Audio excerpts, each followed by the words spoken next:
Okay, now we are going to create the table and other the necessary requirements for to deploy our tutor applications for that are needed for our tutor application deployment. So for that, we have to go to the sudo su again, go to the MySQL prompt. Then we're going to create a database called two-tier. Then we're going to, okay, let us create it.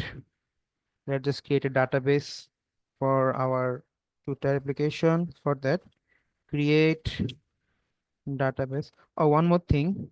See, the command that I all write is in small letter, but the best practice is to write them all in the capital letter.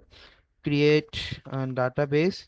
Then the database name you can write in capital letter or small letter based on your requirements. So right now, I'm going to the small letter to tire and semicolon, and hit enter.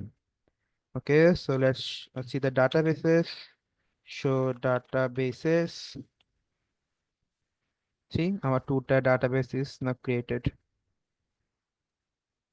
Look, now if I want to use the two-tier, what I have to do? Use two-tier.